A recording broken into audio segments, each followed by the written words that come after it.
پھر انہوں نے کہا تم نے جو دن معین کر دیے 10واں، پہلے تو سویم، پھر 10واں، پھر 20واں، پھر 30واں، پھر 40واں، اس کی کیا ضرورت ہے؟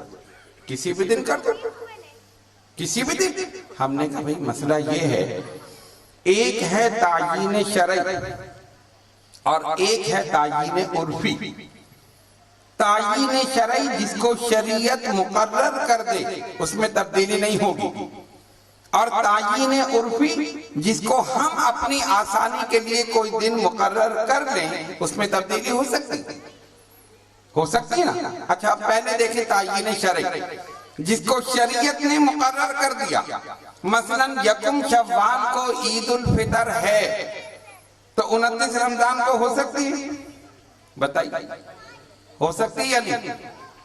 پشاور میں تو ہو جاتی ہے۔ خیر اس سال تو نہیں ہوئی، بہرحال اللہ تعالیٰ سب کو ایک ہی کر دے تو اس میں تبدیلی نہیں۔ 11-12 کو نہیں ہوگی، 10 ذی الحجہ کو عید الاضحیٰ 9 کو ہو سکتا، 15-16 کو نہیں، شریعت نے مقرر کر دی، اس میں تبدیلی نہیں ہے۔ لیکن ایک ہے تعیین عرفی، ہم اپنی آسانی کے لیے مقرر کر دیں۔ تو ہم نے اپنی آسانی کے لیے کیا کیا کہ بھئی سویم نام رکھ دیا، تیسرے دن فاتحہ ہوگی، سب کو پتا تھا، سب کے سب پہنچ جائے گا۔ 10ویں دن فاتحہ ہوگی، نام 10واں رکھ دیں۔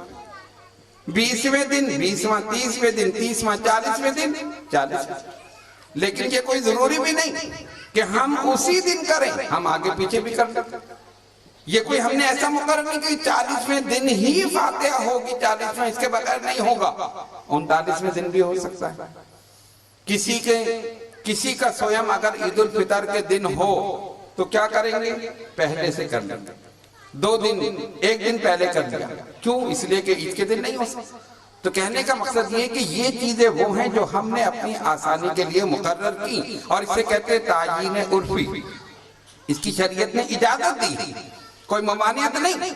ہاں تعیین شرعی جو ہے جس کو شریعت نے مقرر کر دیا اس میں کوئی تبدیلی نہیں ہو سکتی۔ بات سمجھ میں آگئی آپ کو؟ اب ہم شادی کی تاریخ مقرر کرتے ہیں نا، کیوں کرتے ہیں؟ آسانی کے لیے، پہلے سے ہال بک کراتے ہیں، کارڈ بناتے ہیں، یہ کرتے ہیں وہ کرتے ہیں۔ تو یہ کہتے ہیں یہ سویم 10واں 20واں یہ سب بدعت ہے، تو پھر شادی کی تاریخ کرنا بھی بدعت ہے۔ آپ اعلان کرتے ہیں بھئی اس مہینے شادی ہے، آ جانا کسی بھی دن، ہو جائے گی شادی۔ ہوگا؟ نہیں ہوگا۔ وہ کہیں گے تاریخ تو بتاؤ۔ تو جب شادی کی تاریخ مقرر کرنا جائز ہے تو سویم 10واں 20واں 30ویں کی تاریخ مقرر کرنا بھی جائز ہے۔ اگر وہ بدعت ہے تو یہ بھی بدعت ہے۔ بات سمجھ میں آئی؟ اس پہ اعتراض نہیں ہے، وہ تو کارڈ خود جا کے دیں گے لوگوں کو، اور یہ ہم کرنے نہیں جی نہیں، یہ ناجائز ہے، یہ بدعت ہے۔ تو اصل تعیین عرفی ہے، ہم نے اپنی آسانی کے لیے یہ مقرر کیا ہے۔ اور الحمدللہ اہل سنت کے معمولات میں سے اس میں کیا ہے؟ قرآن کریم کی تلاوت ہو، ثنا خوانی ہوئی، تقریر ہوئی، اور آخر میں کیا ہوا؟ فاتحہ کے بعد لنگر، یہ سب کو یاد رہے گا۔ وہ تو ہوتا ہی اہل سنت کے تو ہر محفل میں یہی ہوتا ہے۔ مسئلہ کیا ہے؟ مسئلہ یہ ہے کہ ہم نے کھانا سامنے رکھا، پڑھ دیا، مردے کو یعنی مرنے والے کو اصالِ ثواب کی ضرورت ہے نا، اس کو کھانے کی ضرورت نہیں۔ کیوں؟ وہ دنیا سے جا چکا۔ جو دنیا میں ہیں، جو زندہ ہیں، ان کو کھانے کی ضرورت ہے۔ تو جو چلا گیا ہم نے اصالِ ثواب کر دیا، اور جو موجود ہیں ان کے سامنے کھانا پیش کر، جس کو جو ضرورت تھی وہ اس کو پہنچا دیا، ہو گیا نا۔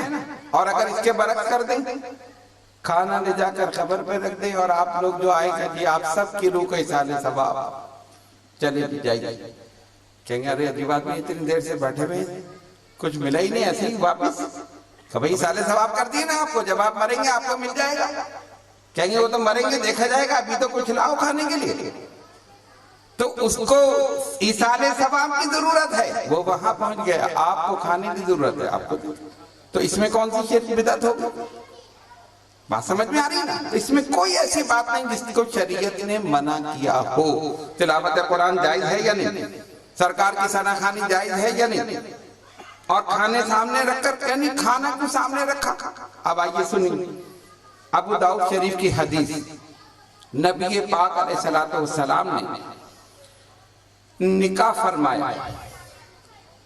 جب سرکار نے نکاح کیا نا تو حضرت انس بن مالک رضی اللہ تعالیٰ عنہ نے، ان کی والدہ نے 2 آدمیوں کا کھانا پکایا، 2 آدمیوں کا، اس کو ٹفن میں رکھا اور کہا انس یہ لے جاؤ، یہ آقا کی بارگاہ میں پیش کر دو، اور ان سے کہنا صرف آپ کے لیے اور ام المومنین کے لیے ہے.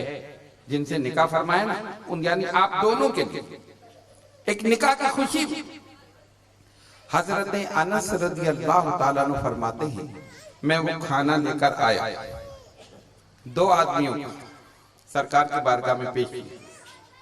یا رسول اللہ صلی اللہ علیہ وسلم، سرکار یہ میری والدہ نے اس نکاح کی خوشی میں یہ کھانا بھیجا ہے، لیکن آپ کے لیے ہیں اور ام المومنین کے لیے. زور کس پہ دیا؟ آپ کے لیے. کیوں؟ وہ جانتے تھے سرکار کی عادت ہے جب تک سب کو نہ کھلائیں خود کھاتے ہی نہیں، سب کو کھلا کر پھر کھائیں.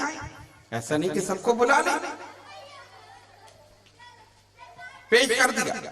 حضرت انس فرماتے ہیں نبی پاک علیہ السلام نے وہ کھانا اپنے سامنے رکھا، اس پر دست مبارک پھیر دی اور جو چاہا پڑھا. آہستہ پڑھا، آواز سے نہیں. اب یہ نہیں سمجھے کہ کیا پڑھا، ظاہر قرآن پڑھا اور اس کے علاوہ کیا پڑھا. کہتے جو چاہا پڑھا، اور اس کے بعد سب کو بلایا، آج اور سب آ کے کھانا کھا. اب یہ پریشان کہ یہ تو 2 آدمیوں کا کھانا، اتنے صحابہ، سارے صحابہ آ گئے، سب نے کھا لیا. نبی پاک علیہ السلام نے کھایا، پھر ام المومنین نے کھایا، اور اس کے بعد سرکار نے ڈھانک کر دیا نہ جاؤ یہ اپنی والدہ کو دے دے. اب جب یہ کھانا واپس لے کر جا رہے تھے تو فرماتے میں یہ فیصلہ کرنے میں دقت محسوس کر رہا تھا کہ جو لے کر آیا تھا وہ زیادہ ہے یا جو واپس لے جا رہا ہوں یہ زیادہ ہے.